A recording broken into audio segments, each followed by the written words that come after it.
How's it going, everyone? So you guys are about to see the video of me making my first WLD knife, which is mine, and pretty much followed the same process for all the other ones. But not everybody's going to watch the forging process or want to, or all the other steps like testing the Rockwell and stuff like that. But if you just want to skip to the overview where I throw this thing around a little bit, strike a fire, clean a fish, skip to the minute marker right here. I'm literally on the road right now in Utah, editing this video as we speak.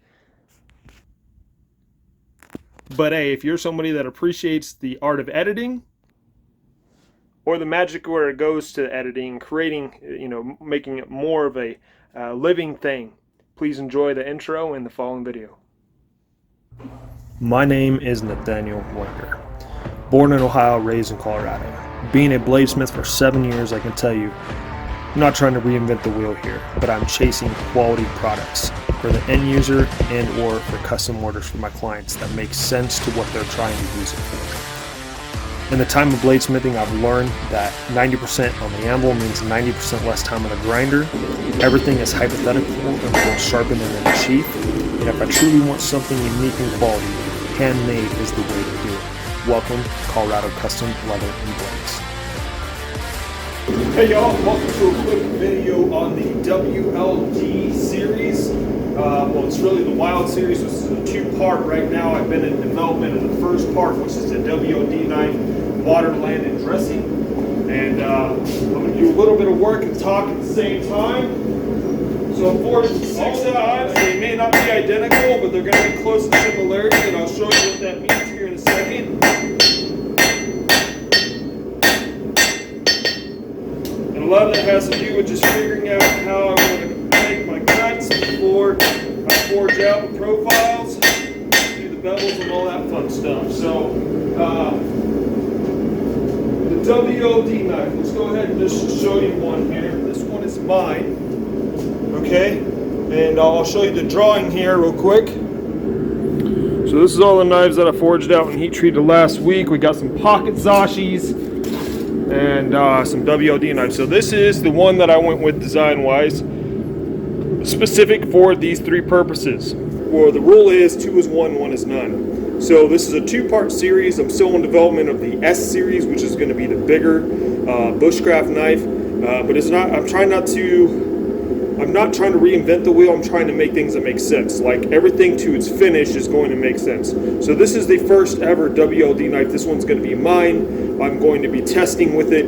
I made one. That's the purpose of these. So water, land, and dressing. So water, you can take this in the boat if you want to for small tasks, cutting rope, cutting line, cutting fish, cleaning fish. If you need to take a head on fish, if you're catfishing or something like that, this should have the capability of that. It has enough of a spine to get the job done. But also, if you do need to spark a fire, if you do need to do a primitive fire, it does have the hardness and the steel capabilities to do so.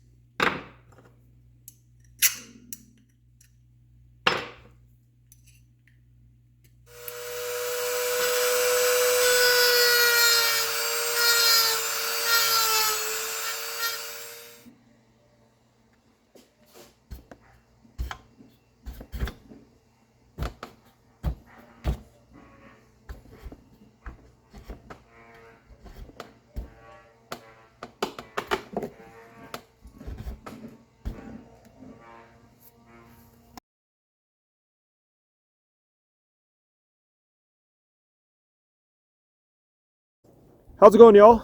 Well, it is a nice day here in Colorado. We're actually up in Red Feather right now. And what a better way to start the promotional video for the WLD series, which is really tailored to finding the best design survival knife for outdoors knife, camping knife, a tool that is essential, when you're out in the woods or out in the wilderness. And, as a knife maker, a bladesmith, we're not trying to reinvent the wheel. But really, it's going back to tradition of what makes sense and why it makes sense.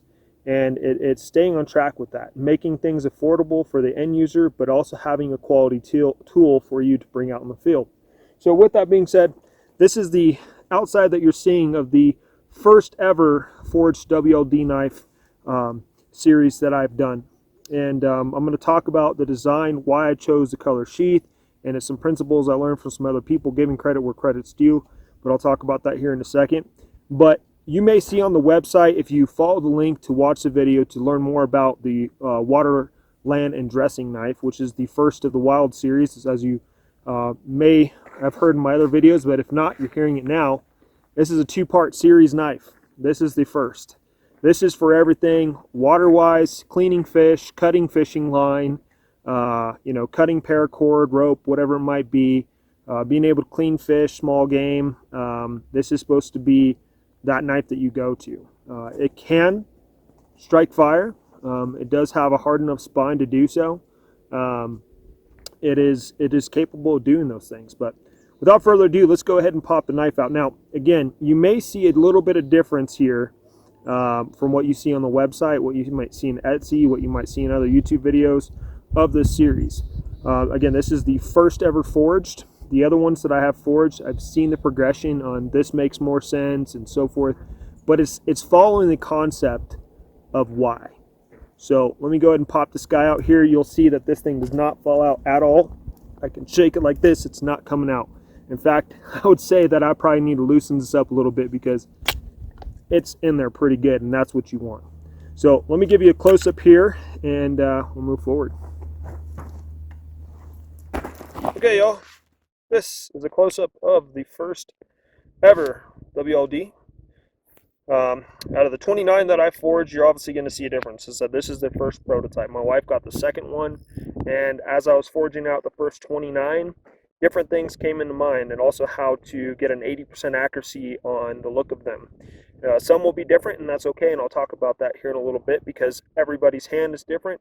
The end user may like a longer handle, a shorter blade, a longer blade, but it's keeping the concept here. Okay, so as you can see, we are actually on the water, and that's what part of WLD stands for, a part of the WLD series, and that is water, land, and dressing. So, first off, we can see that this is not that thick of a knife, but this is capable of striking a fire, as you'll see later here. This has enough of a profile of a spine where you can probably clean a deer if you need to, wrap small game, fish. It's not that thick of a blade. It's a flat grind. For the most part, it's more of a scanty grind, but that should be able to clean a fish, and hopefully here we'll be able to do a video doing that. But let's talk a little bit more about why you see everything the way you do here. Let's go sit down. Okay, so first off, the Kydex sheath is, I might make some leather sheaths, but honestly I like the Kydex platform because water runs right off of it. You can smooth out the edges, you don't have sharp edges, and it's reliable. With that being said, again, not trying to reinvent the wheel here with the knife. It's keeping the concept, keeping the tradition alive of having functional tools for the job. And really what you see here is the color of the sheath. As you can see on the website, not every single sheath is going to be blaze orange, but you will see always an orange tab here. And there's reasons for this, as you're going to see later in the video, is it's not just to see during the day, it's to see during the night. Because, giving credit where credit's due, listening to an episode of Fieldcraft Survival, they talked about something important. It's really cool when you see knife makers make, scales out of OD green or coyote tan or earth brown or pine green or whatever, and especially if you ferric chloride those or you blacken the blade entirely. Well, what happens if you lose that blade? You can't find that blade, you can't use it. It's no good at that point. So everything here is designed for the outdoorsman to what makes sense. If you can't find your blade, you can't use your blade. The same thing here with the handle. If you didn't see, I'll do a close-up here. This whole scale is textured from the back of the spine to the belly of the spine to the bottom of the tang here, all the way up to where you're starting to see that finger groove. Now, as I said, this thing is not coming off, and that's what I like about Kydex, is it it's really hard to pull out, at least with mine. And I'm trying to get every single sheath to where it is to that tension, if not a little less. But anyways, having something that's secure gives you confidence that it's going to stay in the sheath when you want it to the most. But here's the cool thing about this design. It's cost effective. It makes it more affordable for you, and I can give a fair price to the end user, right? So how the sheath works is in order for it to put it on, I just did 2 steps in one. You pull this guy off, okay, set it into place. Never set your knife on the ground that's wet and stuff like that, especially because my knives are high carbon. I don't like stainless steel. You can keep high carbon very clean with flits. That's non-toxic. That's actually a new way I'm keeping my blades rust free. So you attach that around your belt loop as you just saw, and even if it pops out, it's not going anywhere. And how you store it, how you carry it, is you just tuck it in the front of your belt here. And where I got this knife design was from 2 Lamb, Ronin Tactics. This is how he carries the self-defense knives, and this is actually something I developed in my self-defense carry knives as well. But to take this guy out, probably stand up first. You just, there you go, and you're ready to go. You have that tab here you can pull on. You don't have to keep it on your belt loop. But here's another thing. With the color concept, again, if you can't find your knife, it's not usable. So if you don't want to tie this around your belt loop and you just want to stick it into your belt line, awesome.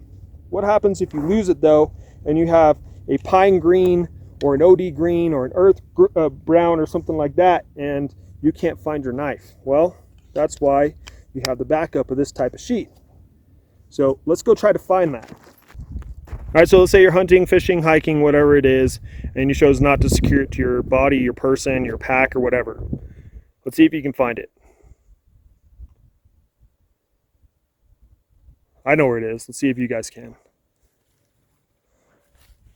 Well, look, when you had to go use number 2 in the woods, you forgot that there was a branch nearby and you set your knife down, or it got caught on something and it pulled out. But there it is. You can find it. In the next parts of the video here, you're going to see more of why I chose the color coordination that I did, why there's an orange G10 pen in that knife, but more so, it's just another identifier to where you can find your knife when you need to, when it's needed the most, which is anytime you need it. This curved handle here and this thumb groove, this is not so you hold it like this. And I actually deepened this groove right here because I saw that it wasn't enough. Because what this is for is to give you the example of the chef knife. If you're actually using the chef knife properly, you're never holding onto the handle like this. You're actually having 2 to 3 fingers on the handle, and you're actually using two fingers up here as a guiding point for when you're prepping food. And that's the same concept here for cleaning game or a fish or whatever. It's giving you more stability at a higher point of the knife to give you better control for what you're doing. So also the curve here is if you have a sharp edge, cutting rope and stuff like that, it's not going to be that difficult of a task. And as I tried to record here earlier, this is a piece of paracord right here. And what this is supposed to do is design the knife to work for you. Okay, so you're not doing all the work. So I'm just going to wrap this here. And I actually didn't put a full edge on this guy. This is just right off the grinder. So I'm just going to pull. Oops, it slipped out of my hand. This is not that. There we go. So that's, again, it's at a slant, so all you're doing is pulling. And also, if you notice, if you actually went to Boy Scouts or you know proper blade etiquette, your edge and your knife should be always going away from the body, and that's the design here. And with that curve right here, it is forcing the knife to do that. Why I put that extra swell right there, so it's a more comfortable design in the hand.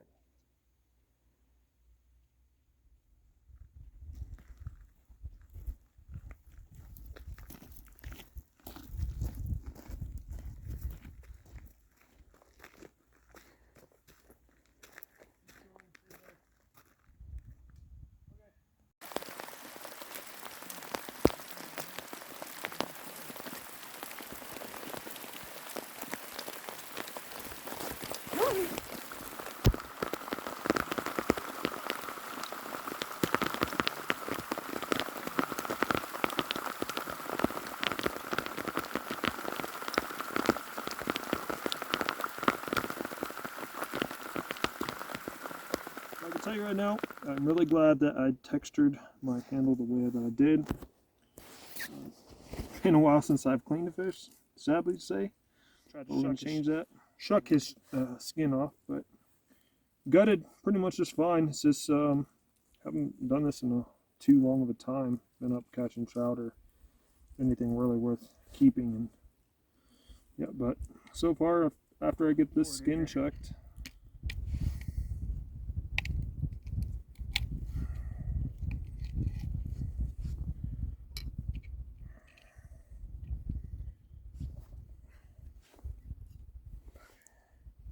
this is where it could get kind of dangerous.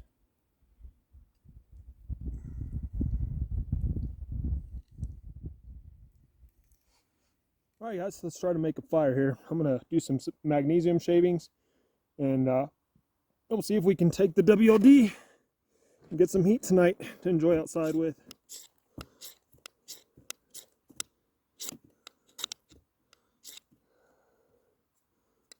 And this is also another reason why I chose the finish that I did of keeping everything 120 grit, because you get scratches and stuff like that with use. It's not a big deal. I made the mistake of using serrated edges to make a faster fire, and now it's all messed up. There we go. And let me build this fire.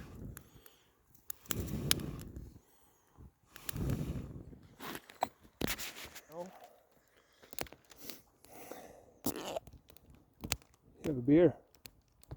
Enjoy the nice evening air.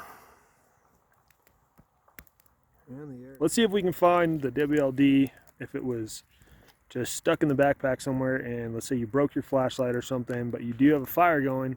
So of course you can feel around in your bag and you can probably find it, but if you can just find it by your eyeballs, it's faster. So I'm gonna hand this to her. We're gonna see if we can find it in the bag. Sorry for the awesome recording capabilities. Oh, look at that. I found it. Now let's play the scenario. You're cleaning a deer. You don't have a fire built, but light is limited, and you don't want to pick up your blade by grabbing onto it. Let's see if our safety feature will work. And that fainted green light is where the edge and blade is. Not the best paracord. I'm going to try to find a different company, but before we wrap up, I want to give you guys a close-up of the craziness of the texture on those scales that I did. And every single one of the WLD knives will have something similar, including wood, because the idea is to keep the blade in your hands. And when I was cleaning that fish full of slime, water, whatever, it was very slippery. Did not slip one time out of my hands. It just locked in, and that's the idea, right? So anyways, guys, and also the paracord. So this does glow in the dark to the naked eye. Just didn't pick up on camera, but I'm going to still research a better paracord company that offers orange glow in the dark paracord, because that will be on every single one of the WLDs. Anyways, guys, if you're interested in one of these knives, there is a link in the description or somewhere up around in here. Go ahead and click on that, and also please like, share, and subscribe. God bless. We'll see you guys soon.